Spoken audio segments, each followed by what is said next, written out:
Liam रिवाहलुलुक़दतम मिन लिसानी यफ़क़हू क़ौली। अस्सलाम वालेकुम टू ऑल ऑफ़ यू। मेरे तमाम देखने वाले दुआएं कि आप जहाँ पर भी हों खैर खैरियत से हों, अमन व अमान से हों, आमीन। आज के हमारे इस लाइव सेशन का उन्वान है अपने सेल्फ़ की हीलिंग के लिए बेहद ज़रूरी है। रेकी एक ऐसी एनर्जी है, एक हम इंसानों के लिए इस पूरी यूनिवर्स में रखी है। इसको हीलिंग एनर्जी कहते हैं। ये हम सब के लिए, और ये कैसे काम करती है, हम इसको कैसे एब्जॉर्ब कर सकते हैं, ये मैं आज के लेक्चर में आपको बताऊंगी। सबसे पहले मैं इसका तारुफ करवा दूँ। जनाब, पूरी यूनिवर्स में एक एनर्जी है जिसको कॉस्मिक एनर्जी कहते हैं। यही हीलिंग एनर्जी, यही है वो तवानाई जिससे पूरी यूनिवर्स आपस में कनेक्टेड है। इंसान, जानवर, चरिंद परिंद, सितारे, सैयारे, सूरज, गैलेक्सीज सब कनेक्टेड है। इस एनर्जी को हीलिंग एनर्जी कहते हैं क्योंकि हमारी ज़ात के अंदर जितने भी इंजरीज़ आती हैं, जितनी भी डिजीज़ आती हैं, उसको हीलिंग ये कुदरती तौर पर ख़ुद करती है। किसी भी वजह से अगर इसकी ब्लॉकेज हो जाए, किसी भी वजह से, तो हमारी बॉडी में डिजीज़ पैदा होनी शुरू हो जाती हैं। बॉडी के किसी भी पॉइंट पर अगर एनर्जी लेवल का बहाव रुक जाए तो वहाँ पर डिजीज़ पैदा हो जाती है, बीमारी पैदा हो जाती है। बहुत सारे एनर्जी सेंटर्स मौजूद हैं। ये एनर्जी सेंटर्स उन जो हीलिंग एनर्जी है यूनिवर्स में, उसको कैप्चर करते हैं, उसको एब्जॉर्ब करते हैं। इन सेंटर में से वो एनर्जी फ्लो होती है। से 7 सेंटर के बारे में बताऊंगी। सबसे पहले सेंटर का नाम है क्राउन सेंटर, जिसको क्राउन चक्रा भी कहते हैं। ये एनर्जी इस क्राउन यहाँ से होती है। यहाँ पर थर्ड आई होती है, फिर यहाँ पर, उसके बाद यहाँ पर थायराइड के पास तीसरा इसका सेंटर है जहाँ से ये फ्लो होगी। फिर उसके बाद राइट साइड पर दिल के पास, फिर उसके बाद नाभ के पास, फिर उसके बाद नीचे सेंटर्स हैं जो मैंने आपको बताए हैं। एनर्जी यानी कि healing energy absorb crown energy centre से एब्जॉर्ब होगी वो एनर्जी, और इन एनर्जी सेंटर से होती हुई पूरे जिस्म तक पहुँचेगी।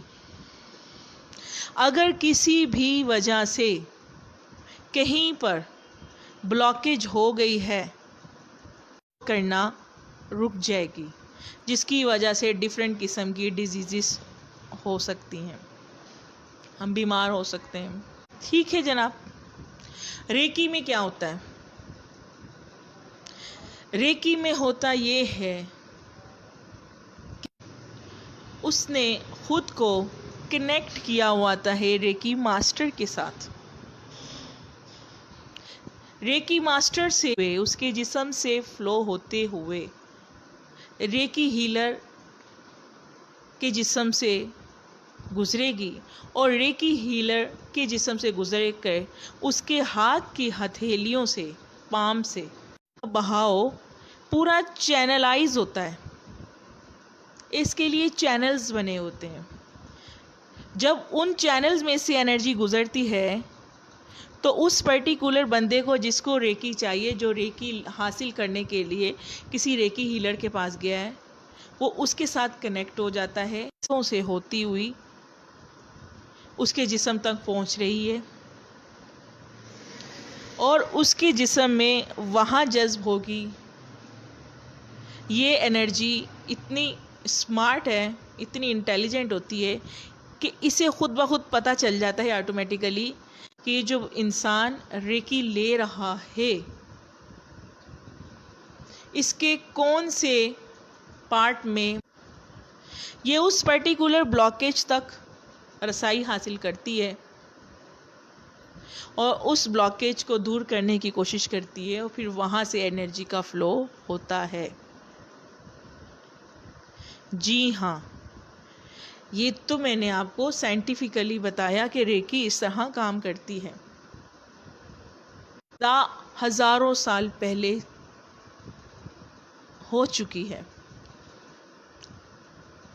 हज़रत ईसा अलैहिस्सलाम अपने हाथ के टच से थे। वो क्या था? Reiki, the healing energy.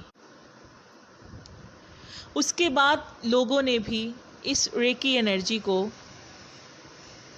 इसके कुछ पोशीदा लेकिन भला हो जापानी रेकी के फाउंडर का, जिन्होंने मिकाओ सुई उनका नाम है, कुछ फार्मूले ढूंढे और अवेलेबल कर दिया, दस्तयाब कर दिया कि जब भी हम उन फार्मूलों को कंसीडर करके किसी भी पर्टिकुलर इंसान को, जानवर को, पौधे को, किसी भी चीज़ को रेकी देंगे तो वो ठीक हो जाए। इतनी पावरफुल चीज़ है। वो लोग जो किसी भी डिजीज़ से गुज़र रहे हैं, ये इसको रेकी को as a complementary therapy use कर सकते हैं। अपनी मेडिसिन्स जारी रखकर साथ में अगर रेकी को शामिल कर लें, उनका ट्रीटमेंट फास्ट होगा, वो रिकवरी फास्ट करेंगे। अब जनाब, ये तो मौजूद है, अल्लाह ताला ने यूनिवर्स में ये रेकी रखी हुई है। जो इसके साथ चैनलाइज हो जाते हैं, फोकस हो जाते हैं, फोकस करके चैनलाइज होके इसको एब्जॉर्ब करना शुरू कर देते हैं।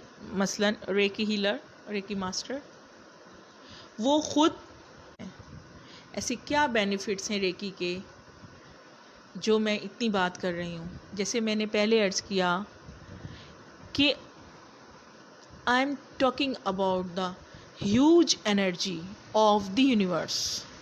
मैं ऐसी तवानाई की बात कर रही हूँ जिसे अल्लाह ताला ने यूनिवर्सल दर्जा दिया है और वो मौजूद है और हीलिंग एनर्जी हम सब के लिए है उसको ज़्यादा मिलती है।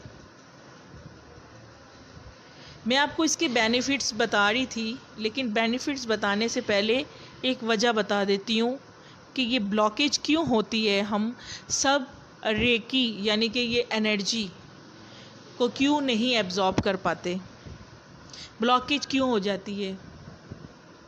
कंटिन्यूसली ओवर थिंकिंग करते हैं, स्ट्रेस में रहते हैं, एंजाइटी में रहते हैं, परेशान रहते हैं, ध्यान नहीं होता, फोकस नहीं कर रहे होते, तो हमारी माइंड की स्टेट बहुत डिस्टर्ब हो जाती है, जिसकी वजह से हम एनर्जी मुनासिब तौर पर एब्जॉर्ब। अल्फाज में मैं ये कहूँगी कि जब दूर हो जाते हैं, दुनियावी कामों में ज़्यादा लग जाते हैं, सुकून नहीं पाते, वो बेसुकूनी की सी कैफियत होती है, वो इसलिए हो जाती है कि हमारे अंदर वो एनर्जी की कमी होती है। अब आपने देखे होंगे बहुत सारे लोग बहुत एनर्जेटिक होते हैं और बहुत सारे लोग बहुत डल होते हैं। ये बहुत सारे लोग इतने एनर्जेटिक कैसे होते हैं? इतना काम करते फिर भी वो इतने एनर्जेटिक होते हैं। उसकी वजह ये होती है कि वो हर काम को लेते हैं, चैलेंज को एक्सेप्ट करते हैं, पॉजिटिवली उसका हल निकालते हैं। उनकी जो एनर्जी है, एनर्जी लेवल डिप्लीट नहीं होता बल्कि इंक्रीज़ हो जाता है। इसलिए अब रेकी के ज़रिए